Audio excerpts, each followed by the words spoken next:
எல்லோருக்கும் வணக்கம் நண்பர்களே. செங்கை இதே ஃபிஷிங் உங்களை அன்போடு வரவேற்கிறோம். நீண்ட இடைவெளிக்கு பிறகு நாங்கள் இப்போ மீன் பிடிக்க வந்திருக்கிறோம். இன்றைக்கி பார்த்திங்கன்னா நாங்கள் எடுத்துகிட்டு வந்தது பால் செட்டு தான். ஏன்னா கொஞ்சம் ஏரியில் இன்னும் கொஞ்சம் தண்ணி வற்ற வேண்டியது இருக்குது. அப்போ தான் நாங்கள் கரையிலேருந்து தூண்டில் போட்டு மண்புழு போட்டு மீன் பிடிக்க முடியும். ஸோ இங்கே பார்த்திங்கன்னா ஆகாய தாமரை அதிகமாக இருக்குது. இதில் நடுவில் இருக்கிற அந்த கொஞ்சம் தண்ணி கேப்பில் தான் நாங்கள் பால் செட் போடுறோம். ஸோ இதில் கிடைக்க அதிக வாய்ப்பு இருக்குது. ஏற்கனவே ஒரு அண்ணன் பார்த்திங்கன்னா தூண்டிலும் மண்புழுவும் போட்டு ரொம்ப நேரம் ட்ரை பண்ணிக்கிட்டு இருந்தார், ஒன்றும் கிடைக்கல. இங்கே பார்த்திங்கன்னா மீன்கள் எல்லாம் நிறைய இருக்குது. இருந்தாலும் ஆகாய தாமரை அடியில் அதிகமாக இருக்கிறதுனால அதுக்கு அடியில் போயிட்டு அது நீந்தி கொண்டு இருக்கும். வெளியில் அவ்வளோ சீக்கிரம் வராது. ஸோ இருந்தாலும் நாங்கள் பால் செட் மூலமாக ட்ரை பண்ணுறோம். இப்போயும் பார்த்திங்கன்னா பால் செட்டில் ஒரு சின்ன சுழற்சி தான். ஸோ ஏதோ ஒரு மீன் மாட்டியிருக்குன்னு சொல்லிவிட்டு நாங்கள் இழுத்தோம். பார்த்திங்கன்னா ஒரு நார்மல் சைஸ் ஜிலேபி தான் வந்திருக்கு. பெரிய மீன்கள்லாம் இருக்குது. ஆனாலும் இங்கே இந்த ஆகாய தாமரை அடியில் அதிக தீனி இருப்பதனால அது வெளியில் வந்து நீந்த மாட்டேங்குது. ஸோ ஈவினிங் டைம் ஆக ஆக தான் அது வந்து வெளியில் மேய்ச்சலில் வரும். இப்போது பார்த்திங்கன்னா பால் செட்டில் நம்ம உணவு போட்டாலும் அது ஒரு லக்கு தான். அது அவ்வளோ சீக்கிரத்தில் கிடைக்காது. தண்ணியெல்லாம் நல்லா வற்றி இந்த ஆகாய தாமரை எல்லாம் காஞ்சி கொஞ்சம் தண்ணியெல்லாம் எப்படி சொல்கிறது, அந்த ஆகாய தாமரை முழுவதும் அது காலியாச்சுன்னா மீன்கள் அதிகமாக மேலோட்டமாக வந்து நீந்தும்.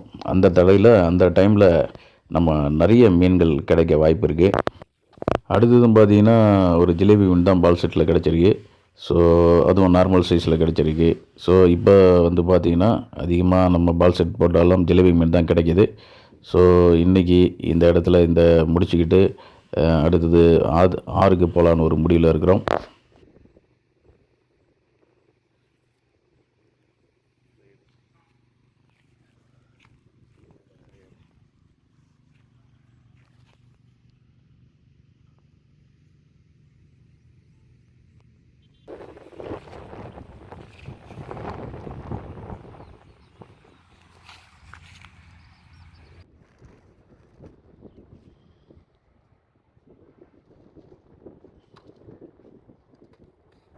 அடுத்த நாள் பார்த்திங்கன்னா நாங்கள் பாலாறுக்கு வந்திருக்கிறோம்.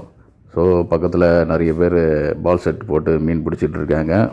கையில் பிடிச்சும் வச்சுருக்காங்க. கொஞ்சம் அவங்கள விட்டு தள்ளி நமக்கு கொஞ்சம் இடம் இருந்தது.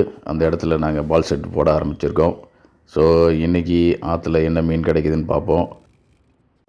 பால் செட்லாம் போட்டு முடிச்சுட்டு நம்ம கையில் கொஞ்சம் தீனியெல்லாம் ஒட்டிகிட்ருக்கோம். அதை பார்த்திங்கன்னா நாங்கள் தண்ணியில் கை கழுவணும். கொஞ்ச நேரத்துலேயே மீன்கள் எல்லாம் அந்த வாசனைக்காக கிட்ட நீந்த வந்தது. அப்படி வந்த ஒரு மீன் தான் இந்த மீன். நல்ல ஈவினிங் டைம், நல்ல காற்று வீசிக்கிட்டு இருக்குது. நிறைய பேர் நல்லா மீன் பிடிச்சிட்டு இருக்காங்க.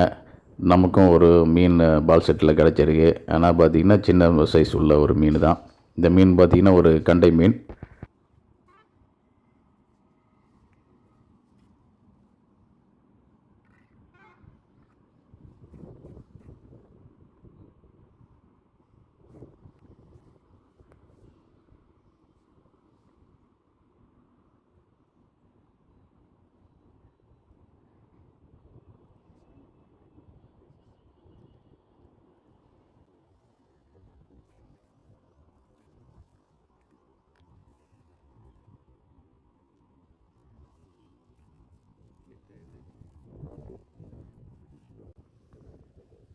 இந்த மீன் பார்த்திங்கன்னா ஆற்றில் கிடைக்கக்கூடிய ஒரு வகையான கண்டை மீன்.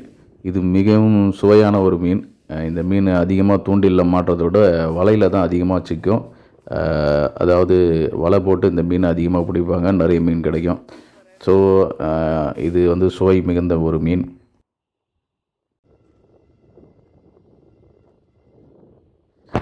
கொஞ்ச நேரத்திலே பால் செட் பார்த்திங்கன்னா நல்லாவே சுற்றுச்சு. சரி, நல்ல ஒரு பெரிய மீன் தான் கிடைக்குன்னு பார்த்து நாங்கள் அதிக ஆர்வமுடன் இழுத்து கொண்டு இருந்தோம். கிட்ட வர வர அதை பார்த்துக்கிட்டே இருந்தோம். பார்த்திங்கன்னா இந்த மீன் பார்த்திங்கன்னா டேங்க் கிளீனர்னு சொல்லக்கூடிய ஒரு மீன். இந்த மீனை பார்த்திங்கன்னா நம்ம தமிழ்நாட்டில் யாருமே அதிகமாக சாப்பிட மாட்டாங்க. அதிகமாக இல்லை, சாப்பிட மாட்டாங்க. இது வந்து ஒரு ஷோவுக்காக வளர்க்குற மீன். தொட்டியில் அதிகமாக வளர்ப்பாங்க.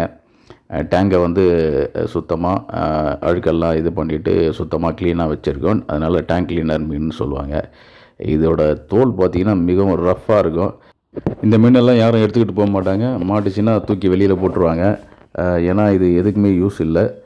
ஸோ நல்ல நல்ல மீன்கள்லாம் இது சின்ன வகையான மீன்கள்லாம் சாப்பிட்டுடும். இந்த பாலாத்துல இந்த மீன் எப்படி வந்ததுன்னு தெரியல. அதிகமாகவும் பெருகியிருக்கு.